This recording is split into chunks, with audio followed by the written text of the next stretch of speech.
লোকে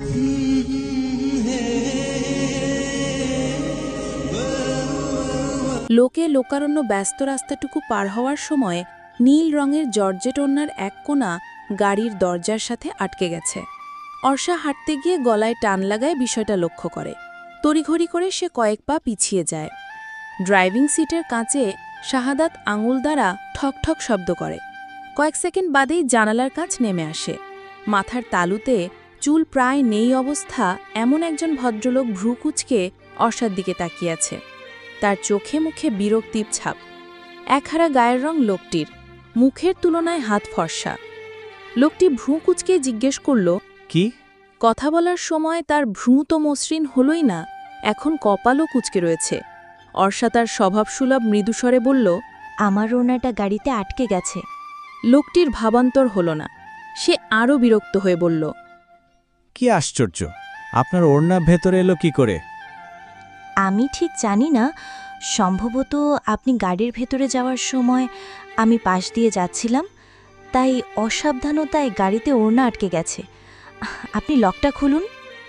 ড্রাইভার বিরক্তির স্বরে আরও কিছু বলতে যাচ্ছিল, পেছন থেকে তখন গুরুগম্ভীর একটি পুরুষালী কণ্ঠ ভেসে আসে। ভরাট কণ্ঠে পেছন থেকে বলে, অযথা তর্ক কেন করছো রাশিদ? গাড়ির লক খোলো। রাশেদ মোহাম্মদ লোকটির চেহারার রঙই পাল্টে গেছে এখন।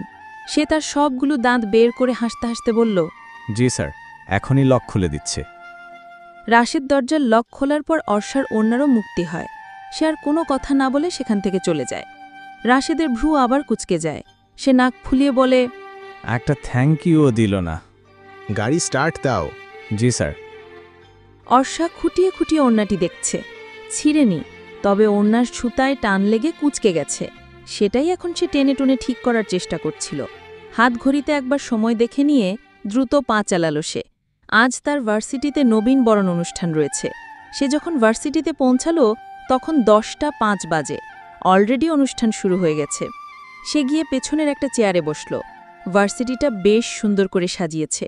সে চারপাশে চোখ ঘুরিয়ে দেখছিল, তখন স্টেজের পাশে রাশেদ নামক সেই লোকটিকেও দেখতে পায়। তার দৃষ্টি কয়েক সেকেন্ড তার দিকে আটকে ছিল। এবার সে স্টেজে বক্তৃতা দেওয়া লোকটির দিকে তাকালো। তিনি এই ভার্সিটির প্রফেসর জহির চৌধুরী। অর্ষা যখন মনোযোগ সহকারে তার কথাগুলো শুনছিল, তখন ঝড়ের বেগে এক মেয়ে তার পাশের চেয়ার টানে। হয়তো মেয়েটি বসতেই চেয়েছিল, তবে দুর্ভাগ্যবশত মেয়েটি চেয়ারে না বসে পড়েছে অর্ষার কোলে। বিস্ময়ভূত হয়ে অর্ষা ফ্যাল ফ্যাল করে তাকিয়ে আছে। মেয়েটি এসেছে হন্তদন্ত অবস্থায়। টের পায়নি প্রথমে। যখন বুঝতে পারল, তখন আবার চেয়ার টেনে চেয়ারে বসে জিভ কেটে বলল, সরি, আমি খেয়াল করিনি গো। অর্ষা মৃদু সহাস্যে বলল, ইটস ওকে। মেয়েটি চোখ বড় বড় করে বলল, ইটস ওকে? তার মানে কি আমি তোমার কোলে আবার বসতে পারি? না মানে, তুমি তো বললে ঠিক আছে। অর্ষা বিভ্রান্তিকর অবস্থায় পড়ে যায়। হুট করে অপরিচিত কারো সাথে এমনভাবেও কথা বলা যায়? মেয়েটি এবার হাসতে হাসতে অর্ষার পিঠে চাপড় দিয়ে বলল, ভয়ে পেলে? আরে জোকস করেছি। অর্ষার এবার কিছুটা মেজাজ খারাপ হলো বই কি। হাসবি তো হাস, কিন্তু হাসতে হাসতে মারতে হবে কেন? তবে অর্ষা মেয়েটির মতো হুট করেই তার চঞ্চলতা প্রকাশ করতে পারল না। সে একবার ভাবল এখান থেকে সরেই বসবে কিনা। পরক্ষণে মনে হলো এতে মেয়েটি অপমানিত বোধ করতে পারে। সে জেনে বুঝে কখনো কাউকে অল্প কষ্ট দিতেও নারাজ। তাই সে মেয়েটির ননস্টপ বকবকানি সহ্য করে পাশেই বসে রইল। এই শোনো, মুখ অমন গোমরা করে রেখেছ কেন? আমার ওপর বুঝি রাগ হয়েছে? অর্ষা ভদ্রতা রক্ষা করতে মৃদু হাসল, ফের বলল, রাগ করেও লাভ নেই, তাহলে আরও রাগিয়ে দেব। এই তোমার নাম কি? অর্ষা। আমি লামিয়া। অর্ষার ডান পাশে তখন অন্য একটি ছেলে এসে বসেছে। অর্ষা একবার তাকিয়ে দৃষ্টি সরিয়ে নিয়েছে। ছেলেটি হাঁসফাঁস করছে গরমে। ঘেমে নেই একাকার অবস্থা। ঘামে ডার্ক ব্লু কালার শার্ট অবধি ভিজে গেছে। হাত দ্বারা মুখের উপর হাওয়া করতে করতে বলল, উফ বাবা, এই অসহ্য গরমে মন চায় জামা কাপড় খুলি হাওয়ামে, কিন্তু বিধিবাম পারি না শরমে। কবিতার রসে এমন উদ্ভট কথা শুনে অর্ষার লামিয়া হেসে ফেলে। সামনের চেয়ার থেকে অন্য একটি মেয়ের খিলখিল করে হাসির শব্দ আসে। মেয়েটি এবার পিছু ফিরে বলে, আপনি তো অসাধারণ কবিতা বলেন। ছেলেটি খুশিতে গদগদ কণ্ঠে বলল, তাই না? কিন্তু বাড়িতে আমার মা একদম কবিতা সহ্য করতে পারে না। না না, এমন নয় যে কবিতা তার অপছন্দ, শুধু আমার কবিতাই তার পছন্দ না। আমি মায়ের সামনে কবিতা বললে মা কি করে জানেন? কি? ডালঘুটনি নিয়ে দৌড়ানি দেয়। এবার ওই মেয়েটির সঙ্গে অর্ষার লামিয়াও শব্দ করে হেসে ওঠে। আশেপাশে সবাই ওদের লক্ষ্য করছে দেখে মুখ টিপে হাসছে এখন। আচ্ছা, আপনার নাম কি? লামিয়ার প্রশ্ন। ছেলেটি কৌতুক করে বলল, আমার নামে অনেকগুলো গান রয়েছে। আচ্ছা, সহজ করে বলি, আমার নামের বাংলা অর্থ প্রেমিক। এখন আপনারা বলেন দেখি কি হতে পারে? অর্ষা বলল, আশিক। রাইট রাইট, ঠিক বলেছেন একদম। কথা বলতে বলতে সে অর্ষার হাত থেকে রুমালটি নিয়ে নেয়। অর্ষা জিজ্ঞাসু দৃষ্টিতে তাকিয়ে রয়েছে। আশিক এবার হাসতে হাসতে বলে, মানে টিস্যু নাই তো, আমি আপনাকে পরে একটা রুমাল কিনে দেব, 20 টাকা দিয়েন। অর্ষা হাঁ হয়ে যায়। একই তো তার রুমাল নিয়ে গেছে, নতুন রুমাল কিনে দেবে বলল, তাও আবার কিনা তার থেকেই টাকা নিয়ে। কি সব অদ্ভুত মানুষেরা। কথা বলতে বলতে এক পর্যায়ে জানা গেল সামনে বসে থাকা মেয়েটির নাম রেশমি। ওরা সবাই একই ডিপার্টমেন্টে ভর্তি হয়েছে। আশিকের পাশে এখন অন্য একটি ছেলে এসে বসেছে। সে বেজায় বিরক্ত বোঝা যাচ্ছিল। পাশের অন্য একটি চেয়ার টেনে চেয়ারের গায়ে হাত রাখতে যাবে, তখন অন্য একটি মেয়ে নিচে পড়ে যায়। ছেলেটি এবার বলে ওঠে, আরে পড়লেন কি করে? মেয়েটি দাঁত মুখ খেচে বলে, চেয়ার টান দিলেন কেন? আমি তো এই চেয়ারেই বসতে যাচ্ছিলাম। আমি কি করে জানবো আপনি এই চেয়ারেই বসবেন? আমি কি মনের খবর পড়তে পারি নাকি? এক কথায় দুই কথায় দুজনের বেশ ঝগড়া লেগে যায়। সেখানে উপস্থিত এক ছাত্রনেতা এগিয়ে এসে বলে, এবার তাদের সামনের সারির থেকে একজন ছেলে বলে ওঠে, দেখুন না ভাই, এই শাড়িতে সেই কখন থেকে গ্যাঞ্জাম শুরু হয়েছে। এই যে আমার পাশে বসা মেয়েটিও এই গ্যাঞ্জামের অন্তর্ভুক্ত। রেশমি খ্যাক করে ওঠে, পাল্টা জবাবে বলে, পরিচিত হয়েছি জাস্ট। আপনি এটাকে গ্যাঞ্জাম কেন বলছেন? ওদের এক একজনের এক এক জবাবে ছাত্রনেতার ছেলেটির পাগল হওয়ার উপক্রম হয়। স্টেজ থেকে তখন এক স্যার বলে, কি হয়েছে? কি সমস্যা? ছাত্রনেতা সবগুলোকে ধমক দিয়ে বসিয়ে বলল, কিছু না স্যার। এরপর সে যাওয়ার আগে বিড়বিড় করে বলে গেল, এই ব্যাচে এবার আসছে কতগুলা গ্যাঞ্জাম পার্টি। সেই ঝগড়া করে ছেলে মেয়ের পরিচয় জানা যায় অনুষ্ঠানের প্রায় শেষের দিকে। একজন দিদার ও অন্যজন জুই, এবং রেশমির পাশে বসে থাকা ছেলেটি যে বিচার দিয়েছিল তার নাম আহিল। ইতিমধ্যেই আশিকের সাথে তার একটা ভাবও জমে গেছে। বলা বাহুল্য, আশিক গায়ে পড়ে ভাব জমিয়েছে। অনুষ্ঠান শেষে খাবার নিয়ে কেউ কেউ বাড়ি ফিরে যাচ্ছিল, আবার কেউ কেউ ওখানেই বসে খাচ্ছিল। রাশেদ মাঠের একপাশে গাছের নিচে দাঁড়িয়েছিল। লামিয়া তখন রেশমি আর অর্ষাকে ডেকে নিয়ে হাঁটতে থাকে। পিছন থেকে তখন দৌড়ে আসে জুই। সে রেশমিকে খাবারের প্যাকেট দিয়ে বলে, এটা তোমার, চেয়ারের ওপর রেখে এসেছিলে। রেশমি হেসে বলে, কোথায় যাচ্ছ তোমরা? লামিয়া মুখ টিপে হেসে বলে, একটা মজা দেখাবো, তুমিও আসো। রাশেদের থেকে কিছুটা দূরে দাঁড়ালো ওরা। অর্ষা, রেশমি, জুই কেউ বুঝতে পারছে না লামিয়া ঠিক কি করতে চাচ্ছে। লামিয়া একাই গেল রাশেদের কাছে। রাশেদ আগের মতোই ভ্রু কুচকে আছে। তার ভ্রু মনে হয় বেশিরভাগ সময় এমনই থাকে। লামিয়া মুচকি হেসে বলে, একটু কথা বলা যাবে? রাশেদ কাঠখোটাভাবে বলল, কি কথা? আপনার মাথার টাক অনেক সুন্দর। রাশেদের হাত আপনা আপনি তার মাথায় চলে যায়। বিস্ময়ভূত বলল, কি মজা করছেন? ছি না, মজা কেন করব? হে, আপনি কোন ডিপার্টমেন্টে পড়েন? খুব সাহস না আপনার আমার সাথে মশকরা? আপনি জানেন আমি কে? জি, আপনি টাকওয়ালা সুন্দর মানুষ। আপনি আবার মজা করছেন? এই ভার্সিটির প্রফেসর জহির চৌধুরীর ছেলে আহনাফ মিসবা চৌধুরী আমার স্যার হয়। আমার সাথে ফাইজলামি করতে আসলে তাকে বলে ভার্সিটি থেকে বের করে দেব। আপনার টাক সত্যিই খুব সুন্দর, আমি মিথ্যে বলছি না। রেশমি আর জুই ওর কাণ্ড দেখে হাসলেও অর্ষার এসব ভালো লাগছিল না। সে এগিয়ে যায় ওদের কাছে। রাশেদ লামিয়াকে বলে, ওই তো আমার স্যার আসছে, আপনারা বিচার করছি আমি। লামিয়া পেছনে তাকিয়ে আহনাফকে দেখতে পায়। অবাক হয়ে বলে, উনি আপনার স্যার? ধুর মিয়া, আগে বলবেন না? তাহলে কি আর আপনাকে লাইন মারি? আহা, কি সুন্দর হ্যান্ডসাম লুক। কিছু মনে করবেন না, ও আসলেই ডেয়ার নিয়েছিল তো, তাই আপনার সাথে দুষ্টুমি করেছে। লামিয়া যাওয়ার আগে বলে গেল, এই টাকলা, ওনার নাম্বারটা ম্যানেজ করে দিয়েন প্লিজ, তাহলে আপনাকে 10 টাকা দেব। রাশেদ দাঁতে দাঁত চেপে ওদের যাওয়ার পথে তাকিয়ে আছে। আহনাফ তাকে এভাবে তাকিয়ে থাকতে দেখে প্রশ্ন করে, স্যার দেখুন না, কি সব ফাজিল মেয়ে ভার্সিটিতে ভর্তি হয়েছে, আমাকে ডাকে টাকলা, প্রথমে এসে আমার টাকের প্রশংসা করলো, পরে আপনাকে দেখে নাকি ফিদা, আবার আমায় বলে আমি যেন আপনার নাম্বার ওই মেয়েটিকে ম্যানেজ করে দেই, তাহলে আমায় নাকি 10 টাকা দেবে। আহনাফ মেয়েগুলোর দিকে তাকালো, তার দৃষ্টি গেল অর্ষার দিকে। সে ধরেই নিল এসব কথা অর্ষা বলেছে, তবে সেখানে আর কথা বাড়ালো না। গাড়িতে উঠে বলল, গাড়ি স্টার্ট দ। রাশেদ তার টাক মাথায় হাত বুলিয়ে আফসোস করে বলল, শালার কপাল, এইটাকে একটু চুল গজালে কি এমন হয়ে যেত। ভার্সিটি থেকে বাড়ি ফিরতে ফিরতে দুপুর হয়ে গেছে অর্ষার। কাঠের মেইন দরজাটি খুলতে গেলে ক্যাচ ক্যাচ একটা শব্দ হয়। আজ বাড়ির ভিতর থেকে আসা শোরগোলের জন্য গেটের ক্যাচ ক্যাচ শব্দটা কানে বিঁধল না। বাড়ির ভিতর দরজার পাশেই লাগানো আছে একটা জামরুল গাছ। গাছের পাতা পড়ে উঠান ভরে গেছে, ঝাড়ু দেওয়া হয়নি। সে হিজাবের পিন খুলতে খুলতে ভিতরে গেল। তাদের বাড়িতে আজকাল নিত্য নতুন ঝগড়া লেগেই থাকে। তার বড় ভাই রুহুলের আমিনের মাথায় ভূত উঠেছে, সে বিদেশে যাবে। তার কোনো এক বন্ধু নাকি সৌদি আরবে চাকরি করে, মাস শেষে মোটা অঙ্কের একটা বেতনও পায়। এসব গল্পগুজব শুনে রুহুলেরও ইচ্ছা হয়েছে সে বিদেশে যাবে চাকরির জন্য। এর জন্য প্রয়োজন অনেক টাকা, পাসপোর্ট ভিসা করা সহ বাদবাকি যা খরচ করা প্রয়োজন সেই অনুযায়ী ক্যাশ টাকা তাদের কাছে নেই, এমনকি কোনো ব্যাংক অ্যাকাউন্টও নেই। এরপর রুহুলের আরেক বন্ধু বুদ্ধি দিল তার ভাগের সম্পত্তি সে যেন নিয়ে যায়, বিক্রি করে যা টাকা পাবে তা দিয়ে বিদেশ গিয়েও টাকা বাঁচবে। সেদিন থেকে বাড়িতে ঝগড়াঝাটি নিয়মিত হওয়া শুরু হয়েছে। বাবা কিছুতেই তার বাবার ভিটেমাটি বিক্রি করতে রাজি নয়। অর্ষা ঘরের দরজায় দাঁড়িয়ে আছে। রুহুল চেঁচিয়ে চেঁচিয়ে তার বাবাকে বলছে, তুমি আমার ভাগের সম্পত্তি আমারে দিবা না? অর্ষার বাবা ওমর রহমানের বয়স হয়েছে, তিনি এখন চাকরি বাকরি কিছুই করেন না। প্রাইমারি স্কুলের টিচার ছিলেন, মাস 4 হবে অবসর নিয়েছেন।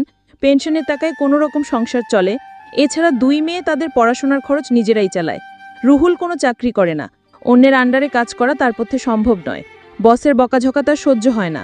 কিছুদিন ফলের ব্যবসা করে এখন লস খেয়ে বসে আছে। আমি তো বললাম, আমি মরার পর তোরা তোদের ভাগ নিয়ে যা ইচ্ছে করিস, আমি বেঁচে থাকতে এসব হবে না। জিদ্দে রুমের ভিতর ভাঙচুর শুরু করে রুহুল। অর্ষা শক্ত কণ্ঠে বলে, একটা জিনিসও তো কেনার মুরুদ হয় না, তাহলে এসব ভাঙছো কোন অধিকারে? রুহুল ক্ষিপ্র কণ্ঠে বলে, একটা কথাও বলবি না তুই, একদম খুন করে ফেলবো। তোমার এসব হুমকি ধমকিতে ভয় পাই আমি? বাবা মায়ের সাথে ঝামেলা বন্ধ করো বলে দিচ্ছি। সামান্য মানবতাও তো নাই তোমার মাঝে, পারো শুধু বাপের পয়সায় খেতে আর বন্ধুদের উল্টাপাল্টা বুদ্ধি শুনতে। অর্ষা চুপ। মেয়ে দুটোটি ধমক দিয়ে বললেন মা। অর্ষা বলল, চুপ করব? কেমন ব্যবহার করে সবসময়, তোমাদের জন্যই তো সাহস পায়। রুহুল রাগ দমিয়ে রাখতে না পেরে অর্ষাকে থাপ্পড় দিতে গিয়েও হাত নামিয়ে নেয়। আজকাল অর্ষা আর তার ছোট বোনটি আর নেই, তার মাঝে এখন ব্যাপক পরিবর্তন এসেছে। আগের মতো আহ্লাদি নেই, চুপচাপ মাথা নত করে রাখে না, ভয় পায় না, বরঞ্চ এখন প্রতিটা কথার কাজের প্রতিবাদ করে নির্ভয়ে। আগের আগে এজন্য বারদুয়েক হাতও উঠিয়েছিল, অর্ষা দমে যায়নি, বরং এমন কিছু কথা শুনিয়ে দিয়েছিল যেগুলো এখনও তার কর্ণকুহরে মাঝে মাঝে আঘাত হানে। তারই জের ধরে আজও সে মারতে গিয়ে হাত নামিয়ে নিয়েছে। রাগে তার সর্বাঙ্গ কাঁপছে। অর্ষা চুপ করে থাকল না, সে রাগান্বিত স্বরে বলে, কাপুরুষের মতো শুধু মারতেই পারবে, বোনের প্রতি তো কোনো দায়িত্ব পালন করার বেলায় তোমায় খুঁজে পাওয়া যায় না। রুহুল অর্ষাকে কিছুই বলল না, শুধু বাড়ি থেকে বের হওয়ার পূর্বে বাবা মার উদ্দেশ্যে বলে গেল, থাইকো 2 মেয়ে নিয়ে তোমরা, আমিই চলে যাব তোমাদের বাড়ি থেকে। রুহুল বেরিয়ে যাওয়ার পর ওমর রহমান অর্ষাকে বলেন, জানিসই তো ও এমন, শুধু শুধু ওকে রাগাস কেন বলতো? চোখ বেঁধে রাখলে এই প্রশ্নের উত্তর জীবনেও পাবে না। বলে অর্ষা চলে যায় নিজের রুমে। এত অন্যায় অবিচার খারাপ ব্যবহার করার পরও ছেলের প্রতি দরদ বাবা মার কখনো কমে না। পরন্ত বিকেল, ডুবো ডুবো সূর্যের আলো চারিদিকে। সকাল কলেজ থেকে বাড়িতে ফিরে তখন ক্লান্ত ভঙ্গিতে ড্রেস না পরিবর্তন করেই অর্ষার পাশে শুয়ে পড়ে, গায়ের ওপর হাত রেখে বলে, আপু ঘুমিয়েছিস? উঠ না একটু, কথা আছে। পরে, খুব জরুরি কথা। ঘুম থেকে উঠে বসলে অর্ষা, ঘোলাটে দৃষ্টিতে তাকিয়ে বলল, বল। আপু আমার পড়ার অনেক চাপ এখন। তো বাড়িতে গিয়ে প্রাইভেট পড়ানোর সময় নেই, সারাদিন ক্লাস করে কোথাও গিয়ে পড়াতেও ইচ্ছে করে না। বাকি যেগুলো টিউশনি করাই ওরা বাড়িতে এসে পড়ে যাবে। একটা বাচ্চাকে আমি বাসায় গিয়ে পড়াই, ওখানেই আমি 3000 টাকা পাই। ওই প্রাইভেটটা তুই নিয়ে নে। ধুর, আমি এখন চাকরির ব্যবস্থা করব, টিউশনি করিয়ে ভালো মতো সংসার চলে না। যে কদিন তোর চাকরি না হয় সে কদিন অন্তত পড়া।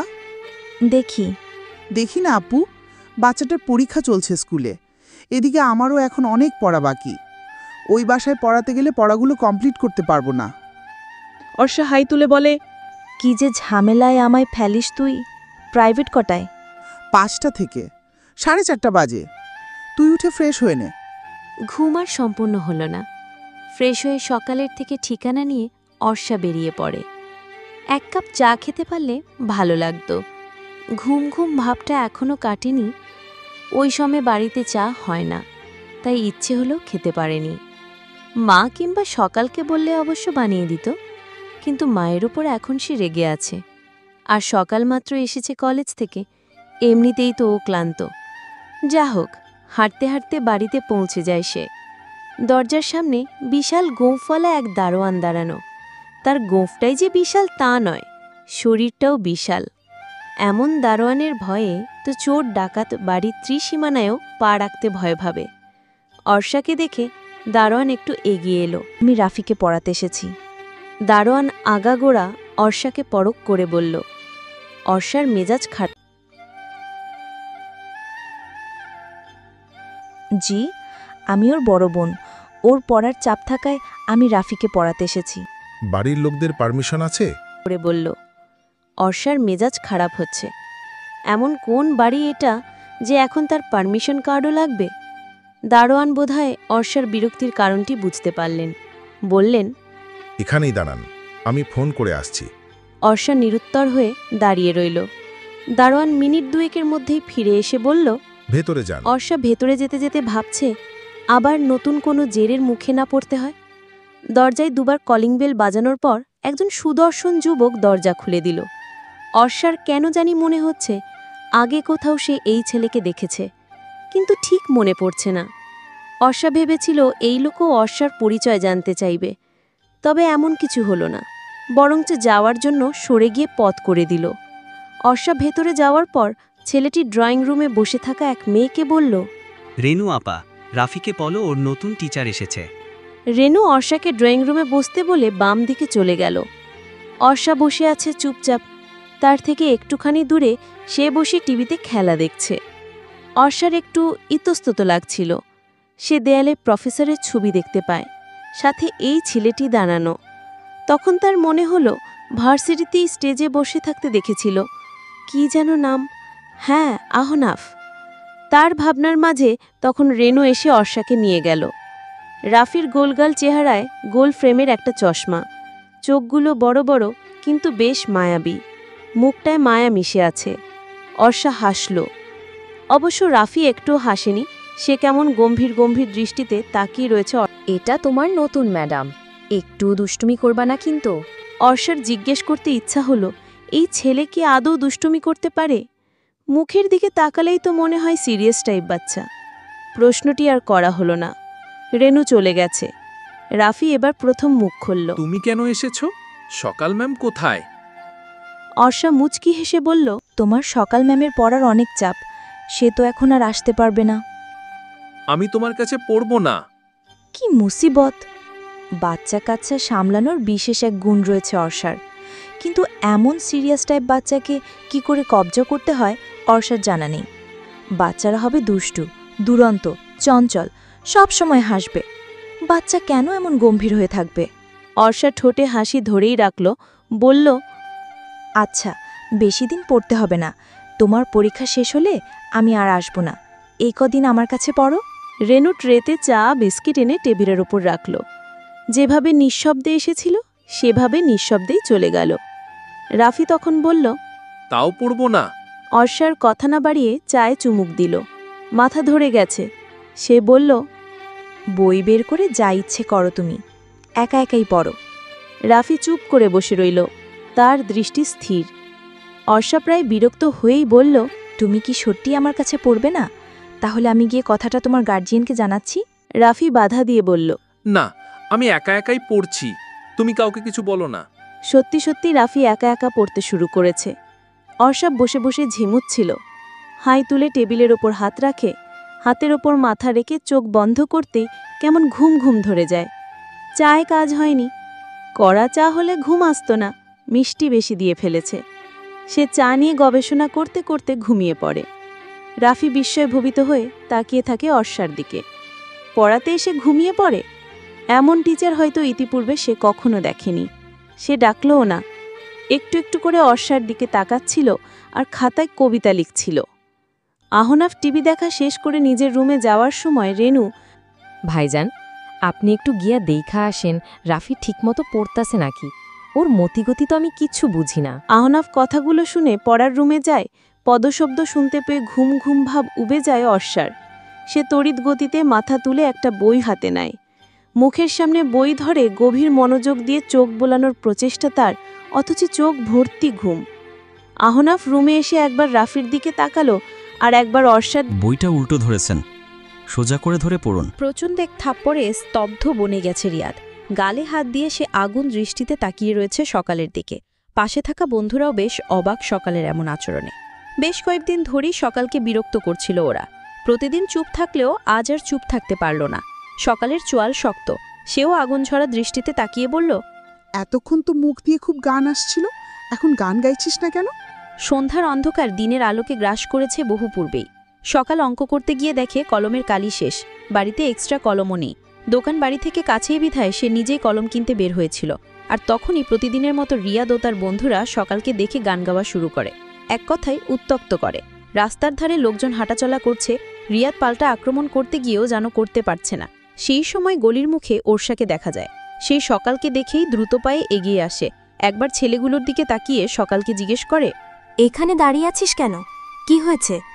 সকাল চিবিয়ে চিবিয়ে বলল, ওদের গান গাওয়ার শখ মেটাচ্ছি, প্রতিদিন আমাকে দেখলেই বিরক্ত করে। ওরসা এবার ছেলেগুলোর দিকে তাকিয়ে বলল, কি রে, কলিজা কি খুব বড়? মেয়ে দেখলেই গলার সুর বেড়ে যায়? ছেলেগুলো নিরুত্তর। ওরসা বলল, নেক্সট টাইম থেকে মেয়ে দেখলেই গান গাওয়া বন্ধ করিস, নয়তো থাপ্পড়ে কান গরম করে ফেলব। এরপর সকালকে নিয়ে ওরসা বাড়িতে চলে আসে। মেজাজ ঠান্ডা হলে সকাল ওরসাকে জিজ্ঞেস করল, রাফিকে পড়াতে কেমন লাগলো? ওরসা হাত পা ছড়িয়ে বিছানায় শুয়েছিল, তার চোখ বন্ধ। অবস্থার কোনো পরিবর্তন হলো না। সে ফোঁস করে দীর্ঘশ্বাস নিয়ে বলল, বিরক্তিকর। সে কি? কেন? কেন মানে? ওটা বাচ্চা নাকি রোবট? কেমন গম্ভীর হয়ে থাকে। যখন ফ্রি হয়ে যাবে তখন দেখিস কত মিশুক। আমার আর দেখে কাজ নেই। মানে কি? ওরসা শোয়া থেকে উঠে বসল। ওনার সেফটি পিন খুলতে খুলতে বলল, মানে আমি আর রাফিকে পড়াতে যাচ্ছি না। এমন করিস না আপু, রেজাল্ট খারাপ হবে ওর। হোক, তাতে আমার কি? বাচ্চাকে নিয়ে আমার যতটা না সমস্যা, তার চেয়ে বেশি সমস্যা বাচ্চার মামাকে নিয়ে। আহনাফ ভাইয়ের কথা বলছিস? সে আবার তোকে কি করলো? আরে, রাফিকে পড়াতে গিয়ে আমার ঘুম চলে এসেছিল। টেবিলের ওপর মাথা রেখে প্রায় ঘুমিয়েও পড়েছিলাম। তুই তো জানিস আমার কান আবার পাতলা। কেউ আসছে শব্দ পেয়ে তাড়াতাড়ি উঠে একটা বই হাতে নিলাম। মানে আমি বোঝাতে চেয়েছি আমি ভীষণ মনোযোগ দিয়ে বইটা দেখছি। ঘুমের মধ্যে আর খেয়াল করিনি যে আমি উল্টো ধরেছি। উনি আসলো, চুপচাপ কয়েক সেকেন্ড থেকে যাওয়ার আগে বলল, বই উল্টো করে ধরেছেন, সোজা করে ধরে পড়ুন। এভাবে লজ্জা দেওয়ার কোনো মানে হয়? পুরো ঘটনা শুনে সকালের হাসি দেখে কে। হাসতে হাসতে কি যেন বলছে, কথাগুলো স্পষ্ট বোঝা যাচ্ছে না। বিরক্তিতে নাকমুখ কুঁচকে ফেলে ওষা। সে সকালকে আর না ঘাটিয়ে ওয়াশরুমে চলে যায় ওয়াশরুম হওয়ার জন্য। কিছুতেই সেই সময়টুকুর কথা সে ভুলতে পারছে না। এমনভাবে প্রথম দিনই যে অপদস্থ হতে হবে এটা সে কল্পনাতেও ভাবেনি। লজ্জায় মুখ লাল হয়ে গেছিল। আহনাফ অবশ্য কথাটি বলেই চলে গেছিল, যত যাই হোক ওষার যাবে না। ওই মানুষটার মুখোমুখি সে কিছুতেই হতে পারবে না। ফ্রেশ হয়ে এসে সে নিজেই চুলোয় চা বসালো। এক কাপ কড়া চা না খেলে তার মাথা ধরা সহজে থারবে না। সেলিনা বেগম রান্নাঘরে লাইট জ্বলতে দেখে রুম থেকে বেরিয়ে আসেন। কি করছিস? চুলোয় চায়ের পানি বসিয়ে দাঁড়িয়েছিল ওষা। মায়ের প্রশ্ন শুনে দরজার দিকে একবার তাকালো, থমথমে মুখে বলল, চা করছি, খাবে? আমি খাবো না, তোর বাবার জন্য বানা। ওষা আর কিছু বলল না। সেলিনা বেগম তখনও ঠায় দাঁড়িয়ে রয়েছেন। সম্ভবত তিনি কিছু বলতে চাচ্ছেন। ওষা নিজেও এটা বুঝতে পারে। জিজ্ঞেস করে, কিছু বলবে? তিনি বললেন, না। আসলে রুহুলকে নিয়ে তো খুব চিন্তা হয়। পরক্ষণই আবার কাচুমুচু হয়ে বললেন, তুই কি রাগ করে আছিস? রাগ করব কেন? আসলে রুহুলটা তা এমনই, তুই তো জানিস। তোমার এত সাফাই গাইতে হবে না মা। তোমাদের ছেলে তোমরা যা ভালো বোঝো করবে, আমার কি তাতে? তুই তো কথাটা রাগ করে বললি। মোটেও না, আমি কথাই বলি এভাবে। মাকে থামিয়ে দিল ওষা। মুখ পানে তাকিয়ে বলল, কথা বলতে বলতে অন্য চুলায় দুধও গরম করে নিয়েছিল ওষা। একটা গ্লাসে দুধ ঢেলো মায়ের হাতে ধরিয়ে দিয়ে বলল, এটা সকালকে দিয়ে আসবে। সেলিনা বেগম হাত বাড়িয়ে গ্লাসটি নিলেন। মেয়ের রাগ সম্পর্কে অবগত সে। রুহুলের মতো চেঁচামেচি করে না, তবে রাগের কমতি নেই, যাকে বলে নীরব রাগ। গোপনে দীর্ঘশ্বাস নিয়ে তিনি চলে গেলেন। চা বানিয়ে 1 কাপ চা ওমর রহমানকে দিয়ে নিজের কাপটি নিয়ে রুমে চলে গেল ওরসা। বিছানায় পা উঠিয়ে আরাম করে বসে চায়ে চুমুক দিল। হায়ার ম্যাথের জটিল অঙ্ক কষছিল সকাল। বোনের উপস্থিতিতে বলল, সকালে তাড়াতাড়ি উঠতে হবে তোর, চা খেয়ে রাত জাগা যাবে না, যেটা খেলে কাজে লাগবে সেটাই খা। সকাল কিছু বলল না। চা শেষ করে ওরসা শুয়ে পড়ল।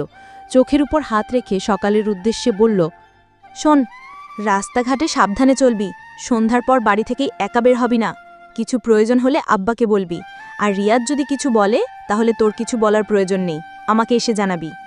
সকাল এই প্রসঙ্গে কোনো কথাই বলল না। সে বলল, তুই কি এখন ঘুমাবি? খাবি না? না, মা ডাকতে এলে বলবি আমার ক্ষুধা নেই, এখন পর তুই। সকাল ওষার কথা অক্ষরে অক্ষরেই পালন করল। পড়া শেষ করে রাতের খাবার খেয়ে সেও ঘুমিয়ে পড়ে। তার ঘুম ভাঙে ফজরের আজানের সময়। ওষা হাই তুলতে তুলতে ধাক্কাধাক্কি করছে তাকে। ঘুম থেকে উঠে ফ্রেশ হয়ে অজু করে 2 বোনে একসাথে নামাজ আদায় করে নেয়। ওমর রহমান মসজিদে গেছেন নামাজ আদায় করার জন্য। সকাল নামাজ শেষ করে পড়তে বসে। ওষা চলে যায় রান্নাঘরে মাকে সাহায্য করার জন্য। সেলিনা বেগমকে ভীষণ চিন্তিত দেখাচ্ছিল। ভাত চড়িয়ে দিয়ে তিনি অনমনে তরকারি কাটছিলেন। ওষা রাতের এঁঠো থালাবাসনগুলো ধুয়ে ফেলে। আর চোখে সে মাকেও লক্ষ্য করছিল। না পেরে জিজ্ঞেসই করে ফেলে, কি ভাবছ? হঠাৎ প্রশ্ন শুনে তিনি হচকচ খেয়ে গেলেন। নিজেকে সামলে নিয়ে বললেন, রুহুল রাতে বাড়িতে ফেরেনি। ফোন করনি? করেছে তোর বাবা, ফোন ধরেনি। এত চিন্তার কি আছে, চলে আসবে সকালে। তিনি ফ্যালফ্যাল করে ওরসার দিকে তাকিয়ে আছেন। মেয়েটা এত কঠোর স্বভাবের কেন? বাইরে থেকে যেমন কঠোর, ভেতর থেকেও কি তাই? রুহুল বাড়িতে এলো সকাল 8টায়, সঙ্গে তার বন্ধু তোফায়েল। বাড়ির উঠোনে দাঁড়িয়েই তোফায়েল ওরসার নাম ধরে ডাকতে থাকে। ওরসা বের হয়ে আসে বারান্দায়। অবিন্যস্ত রুহুলের দিকে দৃকপাত করে তোফায়েলকে জিজ্ঞেস করে, কি হয়েছে ভাইয়ার? তোফায়েল ওকে রুমে নিয়ে যেতে যেতে বলল, রাতে আমার বাসায় ঘুমিয়ে পড়েছিল। রুহুলকে শুয়ে দিয়ে কপালে হাত রাখল ওরসা। শরীর প্রচুর গরম। গায়ে একটা কাঁথা টেনে দিয়ে সে তোফায়েলের দিকে তাকালো। শান্ত কিন্তু কঠিনভাবে বলল, ড্রিঙ্কস করে ঘুমিয়ে পড়েছিল। তোফায়েল আমতামতা করে, না মানে আসলে এক বন্ধুর জন্মদিন। জন্মদিনে মদ্যপান করা লাগে আমি জানতাম না। তুমি ভুল বুঝছো অর্ষা। তাহলে সঠিকটা আমায় বুঝিয়ে দিন। এই তোফায়েল চুপ করে রইল। ওরসা বলল, আপনাদের মতো বন্ধুদের পাল্লায় পড়ি আমার ভাইটা খারাপ হয়েছে। কথায় আছে না, সৎসঙ্গে স্বর্গবাস, অসৎসঙ্গে সর্বনাশ। খারাপ সঙ্গ পেয়েই খারাপ হয়েছে। তোফায়েল মাথা নিচু করে রেখেছে। ওরসাও আর কিছু বলল না। ঘুমন্ত রুহুলের দিকে একবার তাকিয়ে সেই রুম থেকে বেরিয়ে গেল। ভারক্রান্ত মন নিয়ে ওরসা ভার্সিটির ক্যাম্পাসে বসে আড্ডা দিচ্ছিল। আশিক, দিদার আর রেশমি গেট থেকে ওদেরকে দেখা যাচ্ছিল। ভেতরে ঢোকার সময় আহিলের সাথে দেখা হয়ে যায় ওরসার।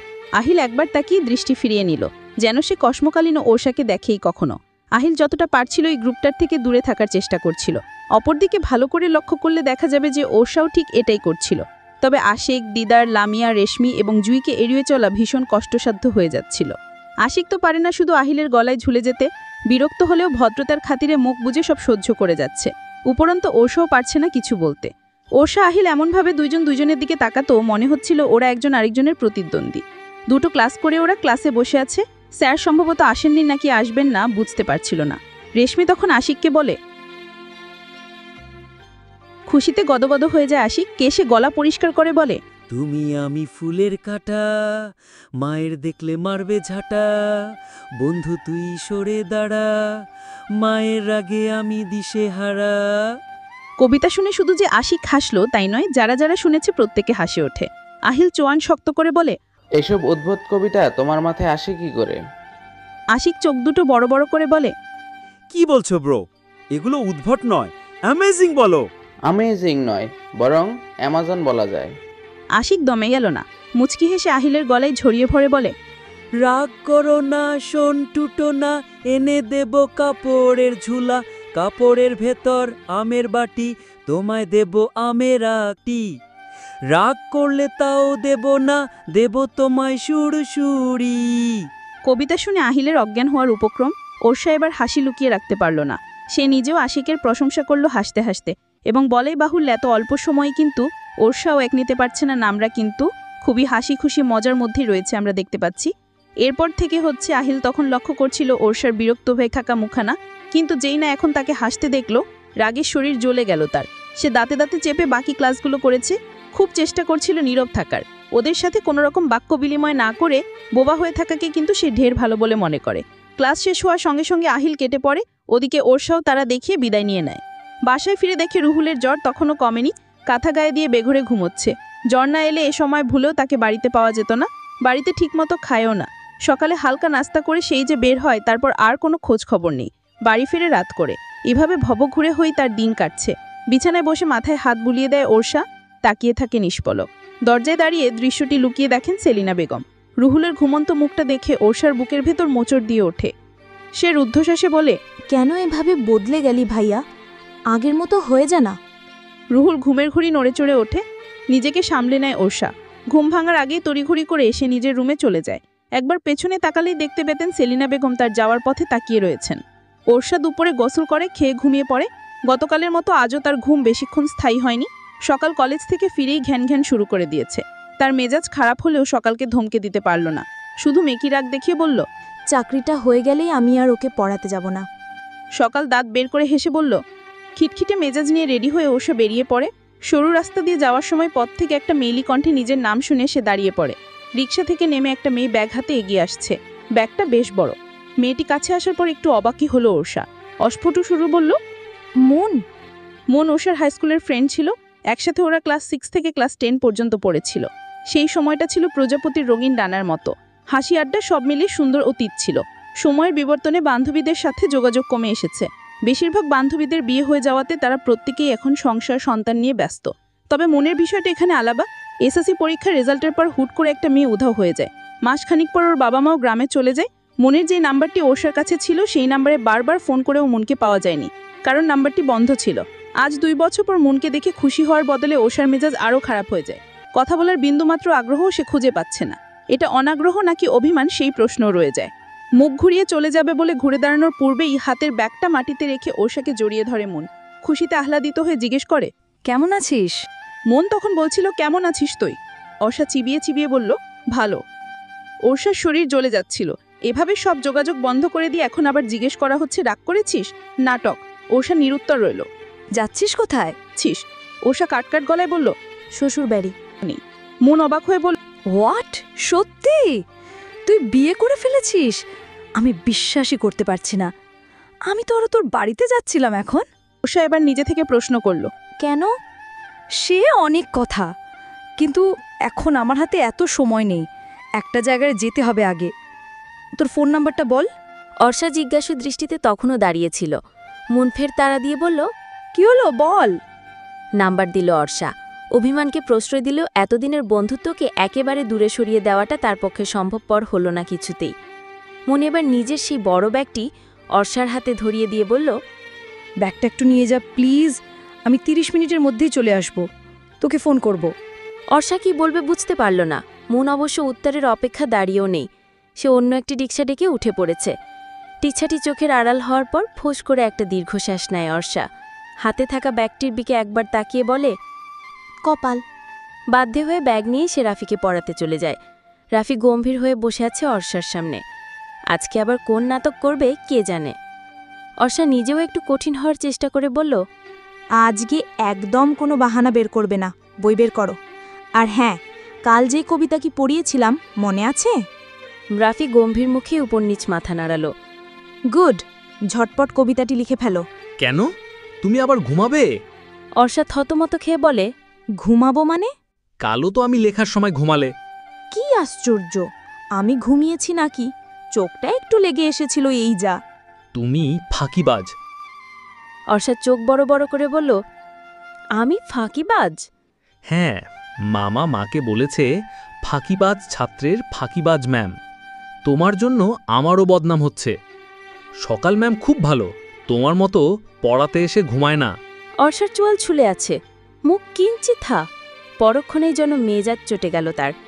একটু না হয় ঘুমি চলে এসেছিল, তাই বলে তাকে ফাঁকিবাজ উপাধি দিতে হবে? রাগে গজগজ করতে করতে অর্ষা জিজ্ঞেস করল, সত্যিই তোমার মামা আমায় ফাঁকিবাজ বলেছে? রাফি আবারও উপর নিচ মাথা ঝাঁকালো। অর্ষা না পারছে কিছু বলতে, আর না পারছে সহ্য করতে। উভয় সংকটে আছে সে। চলে যাবে নাকি রাফিকে পড়াবে বুঝতে পারছে না। সকালের কথা ভেবেই নিজেকে এবং রাগকে ধাতস্থ করল সে। বড় বড় শ্বাস নিয়ে নিজেকে বলল, কাম ডাউন অর্ষা, কাম ডাউন। রাফির দিকে তাকিয়ে বলল, তুমি লেখা শুরু করো। আমি যে ফাঁকিবাজ নই সেটার প্রমাণ এখন থেকেই পাবে তোমার মামা। রাফি কিছু বলল না, খাতা কলম বের করে চুপচাপ লিখছে। রাফিকে পড়ানোর মাঝেই মনের ফোন আসে। এই বাড়ির ঠিকানাটাই টেক্সট করে দেয় অর্ষা। রাফিকে পড়িয়ে দুজনে একসাথে বাড়িতে ফিরবে। মিনিট 10 পর আহনাফদের বাড়ির সামনে একটা রিকশা থামে। রিকশা থেকে নেমে ভাড়া মিটিয়ে দিয়ে বাড়িটির দিকে একবার তাকালো মন। বিশাল জায়গা জুড়ে দোতলা ভবনের একটি সুন্দর বাড়ি। বাড়ির সামনে এবং দুধারে অনেক ধরনের গাছগাছালি রয়েছে। ফল আর ফুলের গাছই বেশি। বাড়ির ভেতর ঢুকতে যাওয়ার সময় দারোয়ান পথ আটকে জিজ্ঞেস করে, কাকে চাই? মন মুচকি হেসে বলল, অর্ষার কাছে যাব। এই বাড়িতে অর্ষা নামে কেউ থাকে না। মন একটু অবাক হলো। এরপর দ্বিধান্বিত মনে অর্ষার পাঠানো ঠিকানার সাথে বাড়িটির ঠিকানা মিলিয়ে নিল। না, ভুল তো হয়নি, এই বাড়িটাই। এবার সে দৃঢ় কণ্ঠে বলল, অর্ষা এই বাড়িতেই থাকে। এই যে ও আমায় ঠিকানা পাঠিয়েছে। দারোয়ানও বলল, আপনার কোথাও ভুল হচ্ছে। আমার কোনো ভুল হচ্ছে না, এই বাড়িতেই অর্ষা থাকে। বাড়ির বাগানে হাঁটছিলেন জহির চৌধুরী। দারোয়ান এবং মুনের বাগবিতণ্ডা দেখে এগিয়ে আসেন এদিকে। একবার মুনের দিকে তাকালেন তিনি, এরপর দারোয়ানকে জিজ্ঞেস করলেন, কি হয়েছে? দারোয়ান শীতল কণ্ঠে বলল, স্যার, মেয়েটা বলছে অর্ষার কাছে যাবে, কিন্তু এই নামে তো এই বাড়িতে কেউ থাকে না। মেয়েটি বিশ্বাসই করছেন। জহির চৌধুরী এবার মুনকে জিজ্ঞেস করলেন, আঙ্কেল, আমি মুন, অর্ষার বান্ধবী। অনেকদিন পর ওর সাথে দেখা হয়েছে। ওই আমাকে ওর শ্বশুরবাড়ির ঠিকানা দিয়েছে। জহির চৌধুরী যার পর নয় অবাক হলেন। এবার অবাক হয়েছে দারোয়ানও। জহির চৌধুরী অবাক হয়ে জিজ্ঞেস করলেন, শ্বশুরবাড়ি মানে? এটা তোমার বান্ধবীর শ্বশুরবাড়ি? জি, কিন্তু আপনি কে? এই বাড়ির কেউ? বাড়ির কেউ হলে অর্ষাকে কেন চিনতে পারছেন না বুঝলাম না। তুমি শিওর এটা অর্ষার শ্বশুরবাড়ি? আলবত। জহির চৌধুরী এবার একটু থামকালেন। কিছুক্ষণ আগে 2 তলা থেকে তিনি একটা মেয়েকে ব্যাগ হাতে ভেতরে ঢুকতে দেখেছেন। তাহলে কি আহনাফ লুকিয়ে বিয়েটিয়ে করে ফেলেছে? নিজের এই চিন্তাভাবনাকে তিনি কিছুতেই বিশ্বাস করতে পারছেন না। মনকে একটু অপেক্ষা করতে বলে তিনি দারোয়ানকে পাঠালেন আহনাফকে ডাকার জন্য। দারোয়ান আহনাফকে সঙ্গে করেই ফিরে এলো। জিজ্ঞাসু দৃষ্টিতে আহনাফ মন এবং বাবার দিকে তাকিয়ে রয়েছে। জহির চৌধুরী মনকে জিজ্ঞেস করলেন, ওকে চিনতে পেরেছ? মন আহনাফের দিকে তাকিয়ে বলল, না। কে উনি? আমার একমাত্র ছেলে। তোমার ভাষ্যমতে অর্ষা যদি এই বাড়ির বউ হয়ে থাকে, তাহলে অর্ষার স্বামী এই ছেলে। মন সালাম দিয়ে হাসি মুখে বলল, আসসালামু আলাইকুম দুলে ভাই, ভালো আছেন? বিস্ময় হাঁ হয়ে যায় আহনাফের মুখ। সে চোখ বড় বড় করে তাকিয়ে আছে মনের দিকে। ভ্রু কুচকে আছে তার। বিস্ময়ে অস্ফুট স্বরে মুখ থেকে বেরিয়ে আসে, আপনি ওনাকে বলেছেন আমি আপনার হাজব্যান্ড? আহনাফের মুখে প্রশ্নটি শুনে অবাক হয়ে তাকিয়ে রয়েছে অর্ষা। মন ফোন করে চটজলদি নিচে আসতে বলায় অর্ষাও তড়িঘড়ি করে নিচে নেমে এসেছে। কিন্তু এমন প্রশ্ন যে তাকে শুনতে হবে সেটি সে কসমিনকালেও কল্পনায় আনেনি। সে এবার মনের দিকে তাকালো। মেয়েটা এমন মিথ্যে কথা কি করে বলতে পারল? কি হলো বলুন। মন গম্ভীর কণ্ঠটি এবার গম গম করে উঠল। কখনো না। মন বিস্ফোরিত দৃষ্টিতে তাকালো। ঘোর প্রতিবাদ জানিয়ে বলল, তখন না তুই বললি শ্বশুরবাড়ি যাচ্ছিস? তুই তো নিজেই আমাকে এই বাড়ির ঠিকানা টেক্সট করেছিস। জহির চৌধুরী, আহনাফ এবং দারোয়ান উত্তরের প্রতীক্ষায় এবার অর্ষার মুখের দিকে তাকিয়ে রয়েছে। অর্ষা পারে না শুধু মাটিতে গর্ত করে ভেতরে লুকিয়ে পড়তে। যতটা লজ্জা পাচ্ছে ততটা রাগও হচ্ছে মনের ওপর। এতটা নির্বোধ এই মেয়ে। সে কোনো রকম নিজেকে সামলে নিয়ে চিবিয়ে চিবিয়ে বলল, শ্বশুরবাড়ির কথা তোকে মজা করে বলেছি আমি। তাহলে তুই এই বাসায় কেন? এখানে আমি প্রাইভেট পড়াই তাই। মুন এবার নিজের ভুলটি বুঝতে পেরে জিভ কাটল। আহনাফ এবং জহির চৌধুরীর দিকে তাকিয়ে বলল, সরি, আমারই বোঝার ভুল ছিল। আহনাফের রিয়াকশনের কোনো পরিবর্তন হয়নি। সে গম্ভীর হয়েই তাকিয়ে রয়েছে। জহির চৌধুরী মৃদু হাসলেন, বললেন, সমস্যা নেই, ভেতরে যাও। অর্ষা মুনকে ভেতরে নিয়ে যাওয়ার পথে ইচ্ছেমতো চাপারাগ ঝাড়ল কিছুটা। মানসম্মানের আর কিচ্ছু বাকি রাখল না। ওরা চলে যাওয়ার পর বারোয়ান হেসে বলে, তাও ভালো স্যার, আমি আরও মনে মনে ভাবতেছিলাম আয়নাফ বাবাজির বউ আসলো কোত্থেকে। বিয়ের আগেই বেনামি বউ বাসায় উঠে গেছে। দারোয়ানের কথায় যদি জহির চৌধুরী হাসলেও আহনাফ হাসিনি এক বিন্দুও। অর্ষাকে নিয়ে মনে মনে তার অন্যরকম চিন্তাভাবনা ঘুরছে। আসলেই মন মেয়েটার বোঝার ভুল ছিল, নাকি অর্ষারই কোনো প্ল্যান ছিল, সেটা সে ভেবে পাচ্ছে না। ভার্সিটির প্রথম দিন রাশেদকে হেনস্থা করার পর থেকে অর্ষার প্রতি তার মনোভাবটা অন্যরকম, অথচ আদতে এই ছেলে জানেই না সেদিন কে রাশেদকে নিয়ে মজা লুটেছিল। কিছুটা বোঝার ভুল সম্পূর্ণ মনোভাবকেই বদলে দিয়েছে। আহনাফ যেমন ভাবলেশহীনভাবে এসেছিলে, সেরকম ভাবলেশহীনভাবেই বাড়ির ভিতর চলে গেল। সিঁড়ি বেয়ে সুজা চলে গেছে 2 তলায়। বাম পাশের করিডোর পেরোলেই মাঝখানে রুমটিতে থাকে আমেনা বেগম। মানসিকভাবে সে অসুস্থ, অন্যদের ভাষায় পাগল। আহনাফের যখন 17 বছর বয়স, তখন থেকেই তার এই মায়ের এই সমস্যাটির উৎস অবশ্য অ্যাক্সিডেন্টের মাধ্যমে। অনেক ডাক্তার, সাইকিয়াট্রিস্ট দেখিয়েছে, তবে অবস্থার কোনো রকম পরিবর্তন হয়নি। আত্মীয় স্বজনরা অনেকবার বলেছে কোনো পাগলাগারদে ভর্তি করিয়ে দেওয়ার জন্য, তবে আহনাফের জন্য সেটা সম্ভব হয়নি। পুরো পৃথিবী একদিকে আর অন্যদিকে তার মা। সে অসুস্থ হোক, পাগল হোক, যা খুশি হোক, নিজের কাছেই রাখবে। আহনাফ দরজায় নক করে বলল, আসবো? ভিতর থেকে উত্তর আসে, কে? আহনাফ? দরজা ঠেলে ভেতরে ঢোকে আহনাফ। আমেনা বেগমের মুখে অমায়িক হাসি। কে বলবে এই মানুষটি মানসিকভাবে অসুস্থ?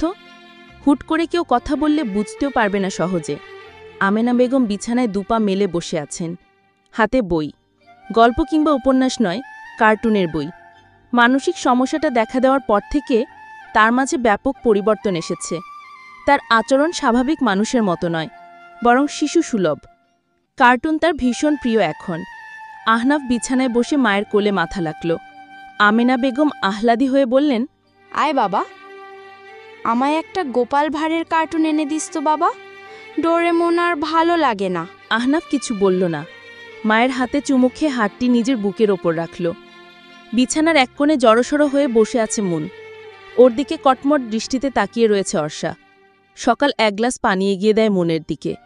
মুন পানিটুকু পান করে ঢোক গিলে বলে, কখন থেকে দেখছি ওইভাবে তাকিয়ে আছিস, এমন করছিস কেন? তোর নির্বুদ্ধিতা নিয়ে কি বলবো বুঝতে পারছি না। হ্যাঁ রে, তোর মাথায় কি একটু কমন সেন্স নেই? কোনটা সত্যি আর কোনটা মিথ্যা বুঝিস না তুই? কি আশ্চর্য, এতদিন পর দেখা হয়েছে, তাই আমি ভাবলাম তুই তো আর এখন মিথ্যা কথা বলবি না। আবার বাড়ির ঠিকানাও দেখি অন্যটা, তাই তো ধরে নিয়েছিলাম তোর বিয়ে হয়ে গেছে। উদ্ধার করেছিস আমায়, ওই মানুষটাকে আমি মুখ দেখাবো কিভাবে? আহ ঢং, এমন ভাব করছিস মনে হচ্ছে তুই ওই বাচ্চাকে না, বরং বাচ্চার মামাকেই প্রাইভেট পড়াতে যাস। তুই বুঝবি না, ওই লোক যে কিরকম ধরনের মানুষ তুই জানিস না। আমার এত জেনে কাজ নেই বাপু, অন্য ছেলে পেলে নিয়ে এত গবেষণা করেই বা আমার লাভকে? আমার তো একটা নির্দিষ্ট মানুষ আছেই। আর হ্যাঁ, তোর বকাঝকা এখন বন্ধ কর, আমি তোর বাড়ির মেহমান এখন। ঝামেলায় ফেলানো মেহমান। সকালিবার অর্ষাকে থামিয়ে বলল, হয়েছে তো আপু, এবার থামো, বেচারিকে একটু নিঃশ্বাস তো নিতে দাও। মুন বলল, হ্যাঁ একটু বুঝাও ওকে, রাগ জেদ আগের থেকে আরও বেড়ে গেছে। অর্ষার কিছু না বলে রান্নাঘরে গেল কিছু খাবার আনতে। যাওয়ার আগে রুহুলের ঘরে একবার উকি দিয়েছে। রুম ফাঁকা। একটা ট্রেতে চা, বিস্কুট আর মিষ্টি সাজাচ্ছিলেন সেলিলা বেগম। অর্ষা জিজ্ঞেস করল, ভাইয়া কোথায়? বাইরে গেছে। কত করে বললাম এই অবস্থায় বাইরে যাস না, শুনলই না। কখন গেছে? তুই যাওয়ার কিছুক্ষণ পরই। অর্ষা এই ব্যাপারে আর কোনো কথা না বলে ট্রে নিয়ে নিজের রুমে চলে এলো। চা বিস্কুট খেতে খেতে জানা দিল মুন বাড়ি থেকে পালিয়ে এসেছে। ওর বয়ফ্রেন্ড ঢাকাতেই থাকে, কাল পরশু বিয়ে করবে ওর। পালিয়ে আসাটা কি ঠিক হলো আপু? জানতে চাইল সকাল। মুন চায়ে চুমুক দিয়ে বলল, এছাড়া আর কোনো পথ ছিল না বোন। বাড়িতে আব্বু আম্মু অন্য এক ছেলের সাথে আমার বিয়ে ঠিক করেছে। বয়ফ্রেন্ডের কথা বাড়িতে জানিয়েছিলাম, মা রাজি হলেও বাবা রাজি হয়নি। সকাল ঠোঁট উল্টে বলল, প্রেম ঘটিত ব্যাপার বুঝি এরকমই হয়। অর্ষা ধমক দিয়ে বলল, তোকে আর প্রেম নিয়ে গবেষণা করতে হবে না, যা পড়তে বস। ধমক খেয়ে সকাল পড়তে বসে। অর্ষা ল্যাপটপ নিয়ে বিছানায় বসেছে। কয়েকটা মেইল এসে জমা হয়েছে, তার মধ্যে আজকের মেইলটা নতুন, 5টার দিকে এসেছে। মুন পাশে বসে বলল, রাগ করে থাকবে এখনো?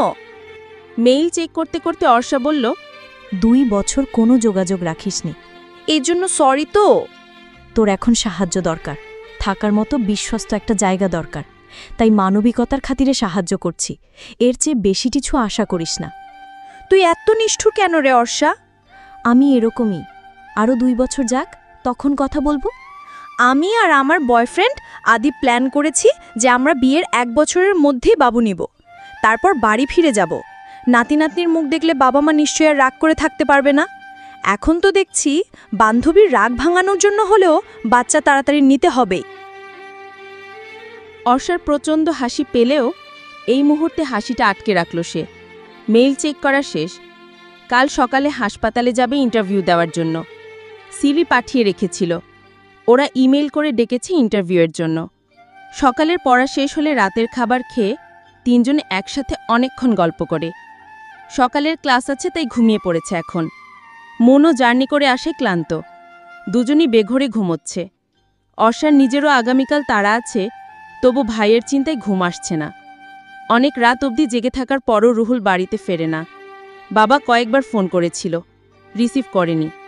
অপেক্ষা করতে করতে কখন যে অর্ষা ঘুমিয়ে পড়েছে টেরও পায়নি। গুড়ি গুড়ি বৃষ্টি বাইরে।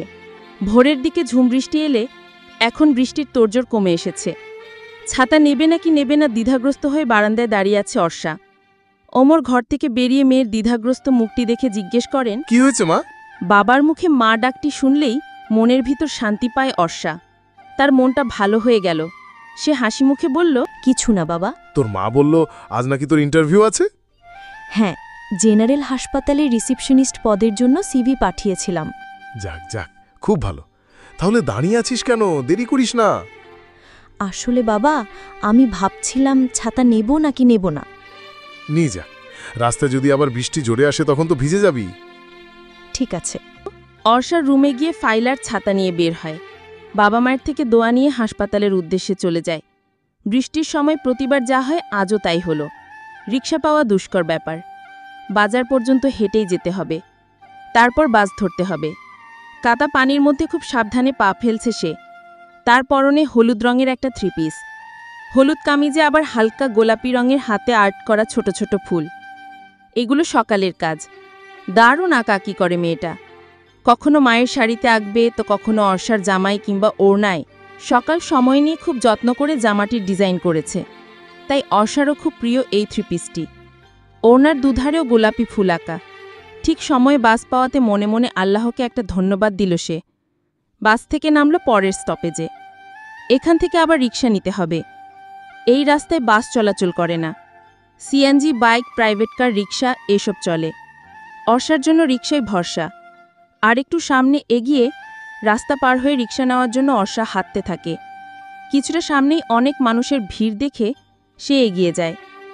উকিঝুঁকি দিয়ে দেখে রক্তাক্ত অবস্থায় একটি ছেলে রাস্তায় পড়ে আছে, এখনও অচেতন হয়নি। কিছু লোক প্রাইভেট কারের ড্রাইভারকে ধরে বেধড় পেটাচ্ছে এক সাইডে। অর্ষা ভিড় ঠেলে এগিয়ে যায়। কিছু লোক ছেলেটিকে হাসপাতালে নেওয়ার জন্য কোলে তুলে নিয়েছে। অন্য একটা ছেলে সিএনজি নিয়ে এসেছে। ছেলেটির মুখ দেখে অর্ষা আটকে যায়। 2 হাতে মুখ চেপে ধরে মিদি চিৎকার করে বলে, আহিল। সে এগিয়ে যায় রক্তাক্ত আহিলের কাছে। উৎকণ্ঠিত হয়ে ডাকে, আহিল, আহিল। উপস্থিত একজন অর্ষাকে জিজ্ঞেস করে, আপনি ওনাকে চেনেন ম্যাম? অর্ষা তড়িৎ গতিতে মাথা ঝাঁকালো। লোকটি বলল, তাহলে আমাদের সাথে আসুন।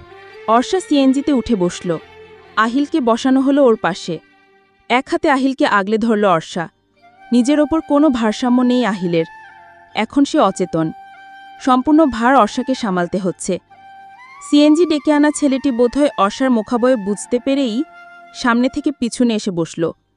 এবার সে আহিলকে আগলে ধরল। অর্ষা অবশ্য আহিলের হাত ছাড়েনি। আহিলের একটা রক্তমাখানো হাত অর্ষার কোলের ওপর পড়ে আছে। এই মুহূর্তে অর্ষা ভুলে গেছে তার যে ইন্টারভিউ রয়েছে একটু বাদেই। আতঙ্কে চোখ মুখের বর্ণই বদলে গেছে তার। নিকটস্থ একটা হাসপাতালের সামনে সিএনজি থামে। কয়েকজন ধরাধরি করে আহিলকে সিএনজি থেকে নামিয়ে ভেতরে নিয়ে যায়। অর্ষাও পিছু পিছু দৌড়ে যায়।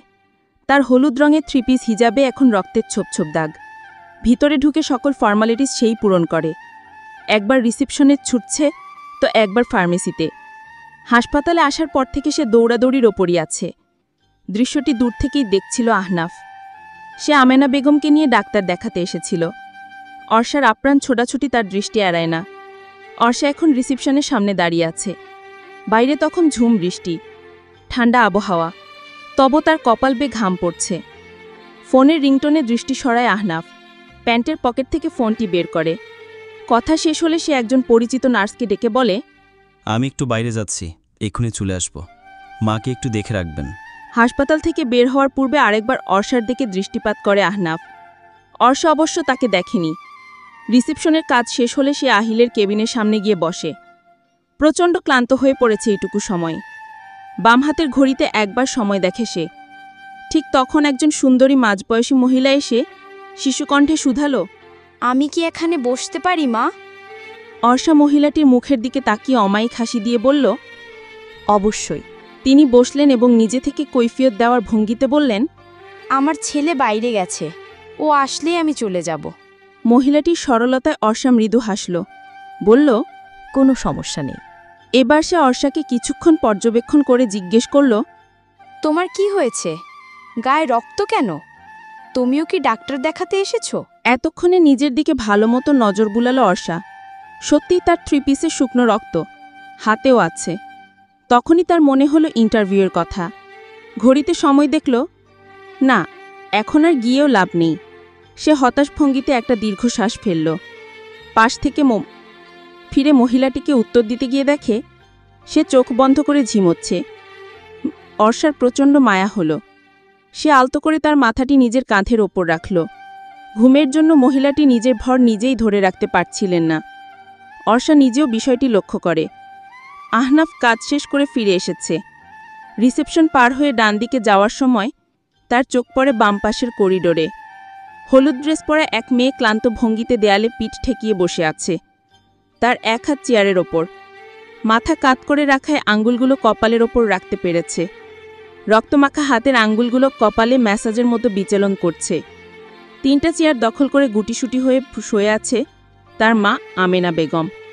পরম নিশ্চিন্তে ঘুমিয়ে থাকা মায়ের মুখ থেকে তার দৃষ্টি গিয়ে পড়ল হলুদ ড্রেস পরা সেই ক্লান্ত মেয়েটির মুখের ওপর। এবং বলাই বাহুল্য, অনেকক্ষণ সেই দৃষ্টি আটকে ছিল মেয়েটির মলিন মুখের ওপর। দমকা হাওয়ায় শরীরে কাঁপন লাগে। এই রকম শীতল আবহাওয়াতে রুমে কাঁথা গায়ে ঘুমানোর থেকে তৃপ্তি কিছু হতে পারে না। অর্ষার হুট করে এমন ইচ্ছেটি মনের ভেতর জাগল। কি অদ্ভুত, এটা কি করে হয়? একদিকে আহিলের এমন করুণ অবস্থা, অন্যদিকে তার ইন্টারভিউ দেওয়া হলো না। সব মিলিয়েই সে ভীষণ হতাশ। তবে একটা ধ্রুব সত্য হচ্ছে, তার সকল চিন্তার অর্ধভাগেরও বেশি হচ্ছে আহিরকে নিয়ে। ও যেন সুস্থ হয়ে যায় সেই প্রার্থনাই আল্লাহর নিকট বারবার করছে। পায়ের শব্দ পেয়ে দুচোখের পাতা খুলে অর্ষা। তার দৃষ্টি ফ্লোরে নিবদ্ধ। একজোড়া পা দেখে সে মুখের দিকে তাকাল। এবং বলাই বাহুল্য, মুখ দেখে সে যার পর নাই অবাক হয়ে তাকিয়ে রয়েছে। একটু নড়ে চড়ে বসে বলল, আপনি? আহনাফ অর্ষার কৌতূহলে সুধা নিবারণ করল না। কোনো রকম আগ্রহ তার মাঝে পরিলক্ষিত হয়নি। সে মৃদুস্বরে আমেনা বেগমকে ডাকছে, মা, মা, মা। আমেনা বেগমের কর্ণকুহরে আহনাফের ডাক পৌঁছাচ্ছে কিনা সন্দেহ। সে গভীর তন্দ্রায় আচ্ছন্ন। এদিকে অর্ষা যেন একের পর এক ধাক্কা খেয়েই চলেছে। সে ফ্যালফ্যাল করে তাকিয়ে রয়েছে আহনাফের দিকে। রাফিকে পড়াতে যে কদিনও বাড়িতে গেছে, একদিনও সে আমেনা বেগমকে দেখেনি। কখনো জানারও প্রয়োজন মনে করেনি ওই বাড়িতে কে কে আছে। তার চিন্তা চেতনা জুড়ে থাকত চাকরি। একটা চাকরির প্রয়োজনীয়তা সে খুব ভালো করেই উপলব্ধি করত। টিউশনি একসময় করাতো নিজের টুকটাক খরচ চালানোর জন্য। ইদানিং চাকরির খোঁজ করতে গিয়ে সেটাও বাদ দিয়েছিল। একটা স্বল্প বিরতির পর রাফিকে দিয়ে টিউশনির পথযাত্রা আবার শুরু হয়েছে, তাও সেটা ছোট বোনের অনুরোধে। আমেনা বেগমের ঘুম ভাঙছে না দেখে আহনাফ এবার তার মুখের ওপর কিছুটা ঝুঁকে ডাকল, মা, শুনছ? মা? আহনাফের মাথা এখন অর্ষা মুখের খুব কাছাকাছি। তার হৃৎস্পন্দন বাড়ছে। কেমন যেন একটা অস্বস্তি তাকে জেকে ধরেছে। আহনাফ তার নিকটে এসে বুকের ধুকপুকানি কি শুনতে পাচ্ছে? আহনাফের মৃদু ঝাঁকানিতে আমেনা বেগম নিভু নিভু দৃষ্টিতে চোখ মেলে তাকালেন। আহনাফের মুখটি দেখেই তিনি মিষ্টি করে হাসলেন। ঘুমন্ত বাচ্চারা যেমন ঘুম থেকে উঠে বাবা মাকে কাছে দেখলে খুশি হয়, আমেনা বেগমের ক্ষেত্রেও সেরকম ঘটনা লক্ষ্য করল অর্ষা। তুই এসেছিস বাবা? আহনাফ তাকে ধরে উঠিয়ে বসালো, বলল, হ্যাঁ, তুমি এখানে কেন ঘুমিয়ে পড়েছ? উত্তরে অর্ষা বলল, উনি আসলে চেয়ারে বসে ঘুমিয়ে পড়েছিলেন। নিজের উপর কোনো ভারসাম্য ছিল না। যে কোনো মুহূর্তে পড়ে যেতে পারে ভেবে আমি তাকে আমার কোলে মাঝে রেখে শুইয়ে দিয়েছিলাম। আহনাফ এতক্ষণ বাদে এবার অর্ষার দিকে তাকালো। স্থির দৃষ্টিতে কয়েক সেকেন্ড তাকিয়ে থেকে বলল, ধন্যবাদ আপনাকে। এরপর আমেনা বেগমকে নিয়ে সেই স্থান প্রস্থান করল সে। অর্ষা কতক্ষণ বোকার মতো সেদিকে তাকিয়ে থাকার পর আহিলের কেবিন থেকে ডাক্তার বেরিয়ে আসে। অর্ষা এগিয়ে যায় সেদিকে। ডাক্তারকে জিজ্ঞেস করে, কি অবস্থা এখন ডাক্তার? খুব ভালো বলা যাচ্ছে না, হাতে আর পায়ে ক্ষত বেশি হয়েছে। এমনিতে হাড় ভাঙেনি, তবে প্রচুর রক্তক্ষরণ হয়েছে। আমাদের কাছে যা রক্ত ছিল তা দেওয়ার ব্যবস্থা আপাতত করা হয়েছে। এখনও আরও 2 ব্যাগ ও পজিটিভ রক্ত লাগবে, সেগুলোর ব্যবস্থা করুন দ্রুত। অর্ষা মাথা ঝাঁকালো। জিজ্ঞেস করল, ওর কি জ্ঞান ফিরেছে? ডাক্তার জানালেন, না। অর্ষা আবার আগের জায়গায় বসে পড়েছে। সে এখন রক্ত কোথায় পাবে? এখনও তো হাসপাতালের বিল দেওয়াও বাকি আছে। তার কাছে এত টাকাও নেই। যা ছিল তা তো কিছু মেডিসিন কিনতেই শেষ হয়ে গেল। আহিলের বাড়িও চেনে না যে কোনোভাবে যোগাযোগ করবে। কিরকম যেন অসহায় লাগছে এখন তার নিজেকে। সে পা দুটো টান টান করে রেখে চেয়ারের গায়ে পিঠ ঠেকালো। কি করবে না করবে কিচ্ছু বুঝতে পারছে না। ওই সময় তার মাথায় একটা বুদ্ধি এলো। সাইকোলজি ডিপার্টমেন্টের স্টুডেন্টসদের নিয়ে একটা মেসেঞ্জার গ্রুপ খোলা হয়েছে। সেখানে কেউ তো আহিলের পরিচিত থাকতেই পারে। সে দ্রুত ব্যাগ থেকে ফোন বের করে ফেসবুকে ঢুকল। মেসেঞ্জার গ্রুপে সবাইকে মেনশন করে জিজ্ঞেস করল, তোমাদের মধ্যে কেউ কি আহিলের বাড়ির ঠিকানা জানো?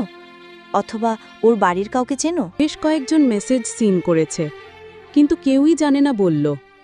হতাশ হয়ে মেসেজের রিপ্লাই দেখছে অর্ষা। ওই সময়ে আশিক রিপ্লাই করে, হঠাৎ ওর বাড়ির খোঁজ করছো কেন? অর্ষা তখন গ্রুপেই বিস্তারিত যতটা সম্ভব মেসেজে বলল। আশিক তখন হাসপাতালের ঠিকানা নিয়ে বলল, তুমি থাকো হাসপাতালে, আমি আসছি। কিছুটা হলেও ভরসা পেল অর্ষা। সে চুপচাপ বসে অপেক্ষা করছে। মিনিট 15 বাদেই হাসপাতালে লামিয়া আসে। রিসেপশন থেকে সহজেই সে অর্ষাকে পেয়ে যায়। তড়ঘড়ি করে এসে অর্ষাকে জিজ্ঞেস করে, আহিল এখন কেমন আছে? হঠাৎ আগমনে অর্ষা কিছুটা থমকাল। আশিকের আসার কথা ছিল, তবে লামিয়াকে সে আশা করেনি। নিজেকে সামলে নিয়ে বলল, ডাক্তার বলেছে ভয়ের কিছু নেই। তুমি যে বললে রক্ত লাগবে, রক্তের জোগাড় হয়েছে? অর্ষা মাথা নাড়িয়ে বলল, না। আমার রক্তের গ্রুপ ও পজিটিভ, আমি রক্ত দেব। অর্ষা ডাক্তারের কাছে নিয়ে গেল লামিয়াকে। সেখান থেকে ফেরার পথে আশিকের সাথে দেখা হলো। ওর রক্তের গ্রুপও ম্যাচ করে যায়।